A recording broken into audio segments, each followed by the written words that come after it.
Hit that sub button, guys. If they don't accept it, the fight is not dead.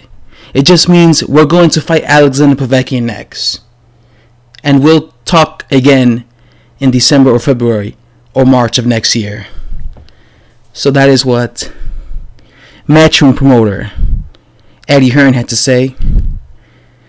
As you guys know, Eddie Hearn has offered Deontay Wilder a $12.5 million payday. And it's an offer that he gave Deontay Wilder a 48-hour deadline to accept.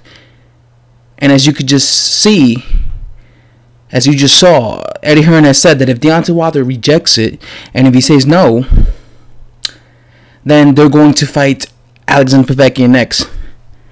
Now, I made a video about 2 days ago saying that, or like 3 days ago, saying that saying that Anthony Joshua's next opponent is going to be Alexander Povetkin.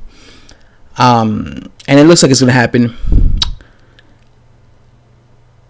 If Deontay Wilder rejects this offer, we will get AJ versus Alexander Povetkin, as Eddie Hearn said in this piece. And he's talking about they'll talk again in December, February, or even March of next year. You see, this is why I keep telling you guys, as Ego Boxing says, I'm consistent. I'm consistent. Shout out to Ego Boxing, or Ego's Boxing. Shout out to him. I'm consistent, guys. And sorry about that cat in the background.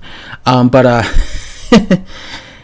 I told you guys, I don't think this fight's going to happen this year because, well, if Deontay Wilder denies, rejects his offer, he's dumb.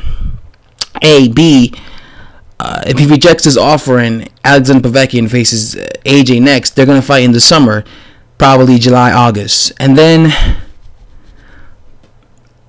AJ normally fights twice a year, so as you can see, Eddie Hearn in his very piece said he'll probably start talking about February, March of next year, which means next year, most likely we're going to get AJ versus Wilder.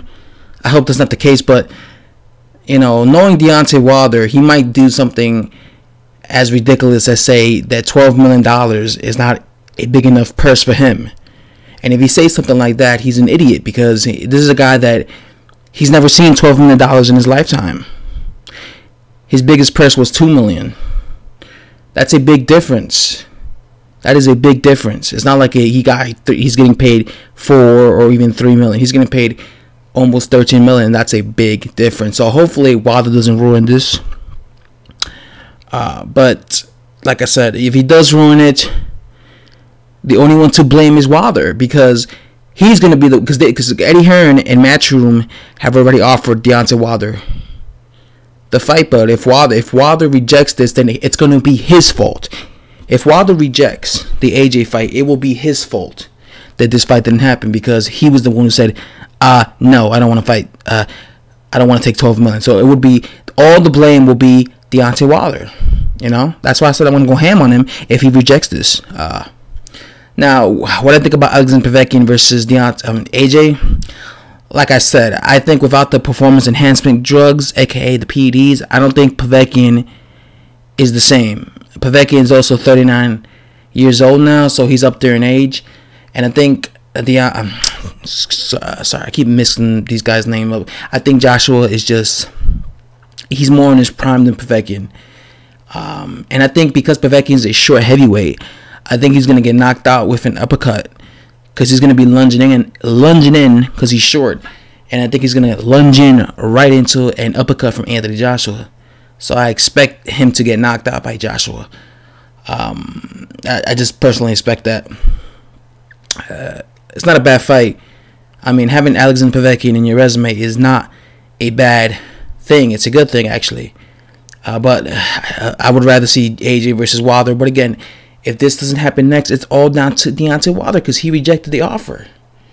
And if he rejects this offer, he's really dumb, because who rejects $12 million? Anyway, guys, I'm out. Subscribe. If you watched the video from start to finish, as always, much appreciated, guys. Thanks for watching, guys, and I'll see you guys next time. Bye.